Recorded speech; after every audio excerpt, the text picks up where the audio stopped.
اگر ارتقا درست ہے تو انسان میں مزید ارتقا کیوں نہیں ہو رہی؟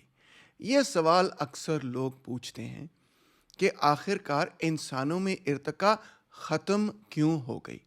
سب سے پہلا جواب تو یہ ہے کہ انسانوں میں ارتقا ختم نہیں ہوئی۔ اگر آپ کو یہ تاثر ملا ہے یا کہیں سے آپ نے یہ بات پڑھی ہے تو یہ بات 100% غلط ہے۔ انفیکٹ انسانوں میں ارتقا سائنسدان ہمیں بتاتے ہیں مزید پہلے سے تیز ہوتی چلی جا رہی ہے، مگر تیز ہونے کے باوجود ارتقا کی رفتار اتنی تھوڑی ہے کہ ایک زندگی تو ارتقا کے اعتبار سے صرف ایک پل جھلک کے برابر ہے۔ یعنی کہ ایک زندگی میں اگر آپ یہ تصور کرتے ہیں کہ آپ کو نظر آ جائے گا کہ کوئی نئی سپیشیز پیدا ہو جائیں گی، تو ظاہری بات ہے ایسا ناممکن ہے۔ دوسری بات یہ ہے کہ ارتقا کی سپیڈ ضروری نہیں کہ ہر جانور کے لیے ہمراہ ہو، ایک جیسی ہو۔ تمام جانوروں کی ارتقا ہموار رفتار پر نہیں ہوتی۔ ایک مثال دیکھ لیجئے کہ یہ آپ کے سامنے ایک جانور ہے جس کو ہم شارک کہتے ہیں۔ شارک جو ہے 450 ملین ایئر سے اس دنیا کے اندر ہمیں ملتا ہے، یعنی کہ 450 ملین ایئر سے یہ سپیشیز قائم ہے اپنی جگہ پہ۔ اندازہ کریں آپ کہ ڈائناسور سے بھی زیادہ پرانا اور قدیم جانور بیسیکلی شارک ہے۔ مگر ایٹ دا سیم ٹائم دوسری طرف آپ یہ دیکھ سکتے ہیں کہ اگر آپ سیکلٹ کو دیکھیں، یہ ایک چھوٹی سی مچھلی ہے جو کہ محض 15,000 سالوں کے اندر 500 مختلف سپیشیز پیدا کر دیتی ہے۔ اس کا مطلب یہ ہے کہ ہر سپیشیز کی ارتقا کی رفتار برابر نہیں ہوتی۔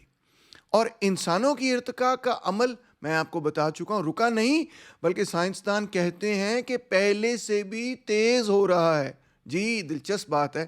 اب یہ تو ایک حقیقت ہے کہ انسانوں میں سے کوئی ایسا بھوت نہیں نکل آیا جیسا کہ آپ کو اسکرین پہ نظر آ رہا ہے۔ کوئی ایلین سپیشیز، کوئی نئی سپیشیز پیدا نہیں ہوئی فی الحال ہومو سیپین سے۔ مگر اس چیز پر غور کریں کہ مختلف انسان دنیا کے اندر مختلف کلائمیٹس میں، مختلف ریجنز میں، مختلف انوائرمنٹس میں رہتے ہیں، اور ارتقا کا نقطہ نظر ہمیں یہ سکھاتا ہے کہ انسان ہمیشہ، کوئی بھی جانور بلکہ ہمیشہ، کوئی بھی زندہ چیز ہمیشہ اپنی انوائرمنٹ کے مطابق اڈیپٹ کرتی ہے۔ اس سے مراد یہ ہے کہ مختلف انوائرمنٹس میں مختلف قسم کے جانور سروائیو کریں گے، اور جو سروائیو کریں گے وہ ڈیولپ کریں گے، اور اس کے نتیجے میں مختلف جینیٹک ویریشن آپ کو نظر آئے گی، اور وہ جینیٹک ویریشن ان فیکٹ وہاں کی کلائمیکٹک، وہاں کی انوائرمنٹل کنڈیشنز، وہاں کی نیچرل کنڈیشن سے مطابقت رکھتی ہوں گی۔ کیا انسانوں میں بھی ہمیں یہی نظر آتا ہے؟ آئیے چند مثالیں آپ کے سامنے رکھتا ہوں۔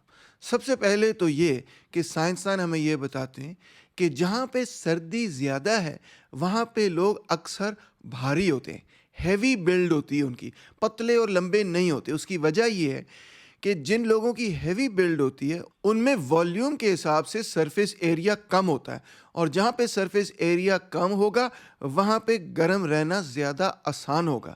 یہی وجہ ہے کہ ٹھنڈے علاقوں کے اندر لوگ اکثر بھاری زیادہ اسی وجہ سے ہوتے ہیں کیونکہ وہ اپنا سرفیس ایریا کم کر رہے ہوتے ہیں۔ عجیب و غریب قسم کی بات ہے، سائنسدان ہمیں بتاتے ہیں۔ پھر ہمیں سائنسدان یہ بتاتے ہیں کہ جو گرم علاقے وہاں پہ لوگوں کے ہونٹ بڑے بڑے ہوتے ہیں۔ کیوں ہونٹ بڑے بڑے ہوتے ہیں؟ کیونکہ اس سے وہ ٹھنڈے رہ سکتے ہیں، خاص طور پہ اپنے چہرے کو اور اپنے ماؤتھ کو اور اپنے ہونٹوں کو ٹھنڈا رکھ سکتے ہیں۔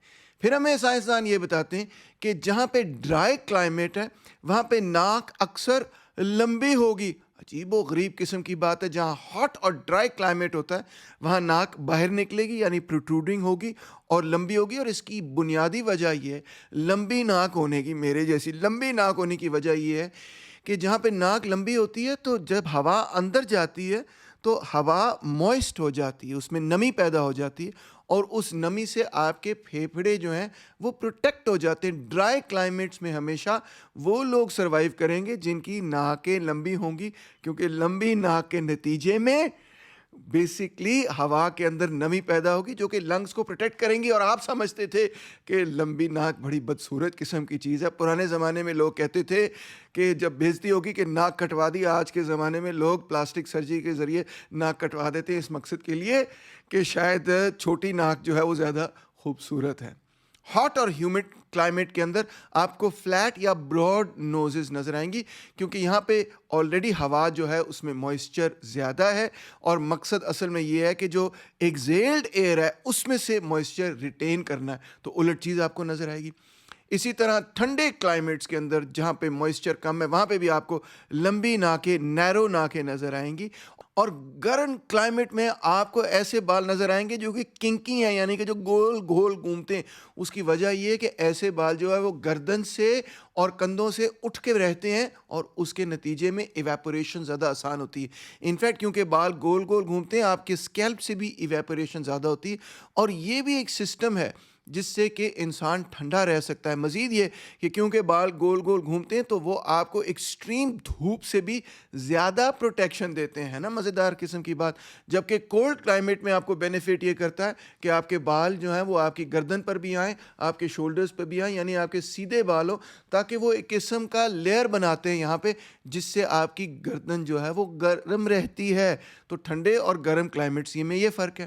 پھر آپ یہ دیکھیں جو ایسٹ ایشیا کے لوگ ہیں ان میں ایک چیز ہے جس کو ہم کہتے ہیں ایپیکینتھک آئی فولڈ, یعنی کہ آنکھ کا یہ والا حصہ جو ہے وہ اس طرح کر کے اوپر آتا ہے جس کو ہم چینے کہتے ہیں نا. اور اس کی وجہ بھی دلچسپ ہے, وہ کہتے ہیں برائٹ لائٹ اور ریڈیشن سے یہ آپ کی آنکھ کو پروٹیکٹ کرتا ہے. اور خاص طور پہ وہاں پہ یہ ایوولوشن ہوئی جہاں پر بہت زیادہ برائٹ لائٹ تھی یا جہاں پر بہت زیادہ الٹرا وائلٹ لائٹ تھی. اس تصویر کو ذرا غور سے دیکھیں, یہاں پہ آپ کو ایپیکینتھل فولڈ جو ہے صاف نظر آ رہا ہے کہ یہ اگر آنکھ ہے تو آنکھ کے اوپر والا جو حصہ ہے وہ آنکھ کے اوپر اس طرح سے فولڈ ہو جاتا ہے. کیوں فولڈ ہوتا ہے؟ آئی کو زیادہ پروٹیکشن دیتا ہے وہ, ہے نا مزیدار قسم کی بات کہ یہ بھی ایوولوشن کا ایک حصہ ہے. پھر ہمیں اسی طرح کی جینیٹک ویریشن نظر آتی ہے. مثال کے طور پہ وہ لوگ جن کے پاس ایسی جینز ہوں جو کہ ان کو انفیکشن سے بچا دیں وہ سروائیو کریں گے, اور جن کے پاس وہ جینز نہ ہوں جو انفیکشن سے بچا دیں وہ مر جائیں گے. تو یہ بھی ہم نے دیکھا ہے کہ کس طرح سے کچھ جینز یہ وقت کے ساتھ ساتھ ان ایکٹیویٹ ہو گئی کیونکہ اس کی وجہ سے بیکٹیریل انفیکشنز میں جو رسپانس ہے انسانوں کا وہ خراب ہوتا تھا, ہے نا دلچسپ قسم کی بات. اسی طرح ایک اور اگزامپل ہے لیکٹوز پرسسٹنس کی. وہ کیا چیز ہوتی ہے؟ وہ یہ کہ قدرت نے ہمیں اس طرح سے بنایا ہے کہ ہم بیسکلی سال 2 سال چند سال جو ہے وہ دودھ پی سکتے ہیں, اس کو پروسیس کر سکتے ہیں, اس کے بعد ہم لیکٹوز انٹالرنس ہو جاتے ہیں. مگر ایوولوشن کی وجہ سے ہمارے اندر لیکٹوز پرسسٹنس پیدا ہو گئی ہے. 70% یورپین ایڈلٹس جو ہیں وہ کاؤ کا دودھ پی سکتے ہیں. Northern central Europe, western and south eastern Africa اور سعودی عربیہ, ساؤتھ ایشیا کے اندر یہ لیکٹوز پرسسٹنس 90% ہے. یہ بھی ایوولوشن کا رزلٹ ہے. نیچرلی ہماری باڈیز جو ہیں وہ ایڈلٹ جب ہو جاتی ہیں تو وہ ملک کو ریجیکٹ کرتی ہیں, مگر ہمارے اندر ایوولوشن کے نتیجے میں ایسی چیز پیدا ہوئی, ایسے انزائمز پیدا ہوئے جس کے نتیجے میں ہم ایڈلٹس ہوتے ہوئے بھی, ہم بالغ ہوتے ہوئے بھی دودھ پی سکتے ہیں نا مزیدار قسم کی بات. پھر یہ جو گوری چمڑی آپ کو نظر آ رہی ہے, یہ گوری چمڑی صرف 5000 سال پہلے ایوالو ہوئی, اس سے پہلے یہ ہوا نہیں کرتی تھی. اور اسی طرح یہ جو نیلی آنکھیں آپ کو نظر آ رہی ہیں یہ بھی ریسنٹلی ایوالو ہوئی ہیں, اور اس کے پیچھے بھی وجہ یہ ہے کہ جو نیلی آنکھ ہوتی ہے وہ زیادہ روشنی اندر لے سکتی ہے, جبکہ جو براؤن آئی ہے وہ روشنی کو روکتی ہے. تو وہ لوگ جو کہ ایسے علاقوں میں رہتے تھے جہاں روشنی بہت تیز تھی, دھوپ بہت زیادہ تھی, جس طرح لاہور پاکستان ہے یہاں پہ تو بہت دھوپ ہے, تو ان کی آنکھیں براؤن ہوتی ہیں. انفیکٹ کہا جاتا ہے کہ تقریباً تمام لوگوں کی آنکھیں شروع میں جب وہ افریقہ میں رہتے تھے براؤن ہوا کرتی تھیں, اور پھر آہستہ آہستہ سکن بھی لائٹ ہوئی ان لوگوں کی جو یورپ گئے, کیونکہ وہاں پہ سن لائٹ کم تھی. اور اگر آپ ایسے علاقے میں رہتے ہیں جہاں پہلے ہی بہت زیادہ دھوپ ہے تو آپ کی سکن میلانن پروڈیوس کرتی ہے, آپ کا رنگ تھوڑا ڈارک ہوتا ہے. اس ڈارکنس کے نتیجے میں آپ کی سکن انفیکٹ اس سن لائٹ سے پروٹیکٹ ہوتی ہے, اور انفیکٹ جو لوگ زیادہ دھوپ والے علاقوں میں رہتے ہیں اسی لیے ان کی سکن زیادہ ڈارک ہوتی ہے، اور وہ لوگ جو وہاں پہ ایوالو ہوئے جہاں پہ دھوپ بہت کم تھی ان کی سکن بہت لائٹ ہوتی ہے تاکہ وہ زیادہ سن لائٹ ابزارب کر سکیں، اور ان کی آنکھیں اکثر جو ہیں وہ براؤن ہونے کے بجائے یا ڈارک ہونے کے بجائے لائٹ ہو جاتی ہیں، بلو بھی ہو جاتی ہیں، گرین بھی ہو جاتی ہیں، لائٹ براؤن بھی ہو جاتی ہیں تاکہ وہ زیادہ لائٹ ابزارب کر سکیں۔ یعنی یہ چیزیں بھی ایوولوشن کا نتیجہ ہیں، انوائرمنٹل چینجز کا نتیجہ ہے۔ ویریشن جو سکن کلر میں ہے وہ میلنن کی وجہ سے ہے، اور اس میں بھی 25 مختلف جینز استعمال ہوتی ہیں جو انوائرمنٹ کی مختلف نیڈز کو پورا کرتی ہیں۔ پھر آپ یہ دیکھیں مزید ایوولوشن انسانوں کے اندر کہ پرانے زمانے کے انسان جب آپ دیکھیں گے تو ان کے جبڑے نہ صرف بڑے تھے، ان کے دانت بھی بڑے ہوا کرتے تھے، وہ زیادہ چیزیں کھایا کرتے تھے اور ان کو کھانے کی ضرورت تھی، ان کو بڑے دانتوں کی اور ایک تگڑے جبڑے کی ضرورت تھی۔ مگر جیسے جیسے ہماری ڈائٹ چینج ہوئی پچھلے 30,000 سالوں کے اندر، ہم نے چیزوں کو پکانا شروع کر دیا، ہم نے فائر کو انوینٹ کرنا شروع کر دیا، ہم ایگریکلچر کی طرف بڑھتے چلے گئے وغیرہ وغیرہ، تو ویسے ویسے ہمارے دانت بھی چھوٹے ہوتے چلے گئے اور ہمارا جبڑا بھی انفیکٹ چھوٹا ہوتا چلا گیا۔ یہاں پہ آپ کو آسٹرولوپیتھیکس نظر آ رہا ہے، اس میں بھی بڑی دلچسپ کہانی ہے کہ جو انسان ہم ہیں، ہماری جیسی اور بھی بہت مختلف قسم کی انسان کی ہی سپیشیز تھیں جو اب ایکسٹنکٹ ہو گئی ہیں، صرف ایک سپیشیز بچی ہے، اس کے بارے میں آپ کو ایک اور لیکچر میں بتاؤں گا۔ پھر سب سے دلچسپ بات تو یہ ہے کہ کیونکہ انسان جو ہے وہ 2 ٹانگوں پر کھڑا ہوتا ہے بجائے اس کے کہ 4 پیروں پر چلے، اس کو ہم بائی پیڈلزم کہتے ہیں، تو اس کی وجہ سے جو ہمارے ہپس ہیں انہوں نے سارے کا سارا وزن اٹھانا ہوتا ہے، اور وزن اٹھانے کے لیے وہ ہپس ایوولوشن کے نتیجے میں نیرو ہو گئے، یعنی کہ کیونکہ ہم 2 پیروں پر چلتے ہیں تو ہمارے ہپس نیرو ہو گئے، اور کیونکہ ہمارے ہپس نیرو ہو گئی، ہماری ٹانگیں ایک دوسرے کے قریب آ گئی، اس وجہ سے برتھ کنال بھی نیرو ہو گئی، اور یہی وجہ ہے کہ انسانوں کے اندر جب برتھ ہوتی ہے، جب بچے پیدا ہوتے ہیں تو وہ انتہائی تکلیف دہ عمل ہوتا ہے عورت کے لیے، انتہائی تکلیف دہ عمل۔ ہر گائنوکالوجسٹ، ہر ڈاکٹر یہ بات جانتا ہے کہ بائی پیڈلزم کی وجہ سے ہمارے ہپس کنٹریکٹ کیے ہیں، یہ ایک ایوولوشنری چینج ہے، اور اس کی وجہ سے برتھ جو ہے وہ اتنی مشکل ہوئی ہے۔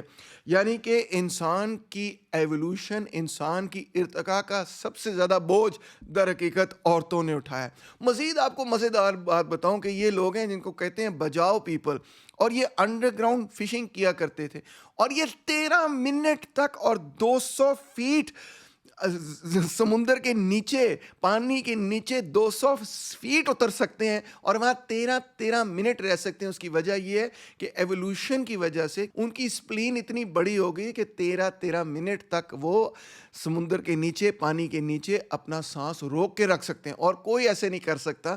کتنی مزیدار قسم کی بات ہے، یہ بھی ایوولوشن کی ایک نشانی ہے۔ اب مزید فیوچر ایوولوشن ہو رہی، سائنسدان یہ اسٹڈی کر رہے ہیں کہ بار بار ہم سارا دن بیٹھ کے اسکرینیں دیکھتے ہیں، اس سے ہماری نظر کے اندر مایوپیا پیدا ہو رہا ہے۔ مایوپیا کا مطلب ہے نیئر ویژن، ہم دور کی چیزیں نہیں دیکھ سکتے، ہم صرف قریب کی چیزیں دیکھ سکتے ہیں، اور اس سے بڑی ٹرانسفارمیشن ہو رہی ہے ہماری آئیز کے اندر۔ ڈائٹ کے نتیجے میں، ماڈرن ڈائٹ کے نتیجے میں دوبارہ سے ہماری ہائٹ بڑھنی شروع ہوئی ہے، جو کہ ایگریکلچرل ریولوشن کے پیریڈ سے ڈکلائن میں تھی، اب دوبارہ سے بڑھنی شروع ہوئی۔ ہمارا گٹ بیکٹیریا بھی چینج ہو رہا ہے۔ بہت سارے لوگ تو یہ کہتے ہیں کہ ہمیں جو الرجیز اور آٹو امیون ڈیزیزز پیدا ہوئی ہیں وہ اس کی وجہ یہی ہے کہ ہماری ڈائٹ چینج ہوئی ہے، ڈائٹ زیادہ صاف ہوئی ہے۔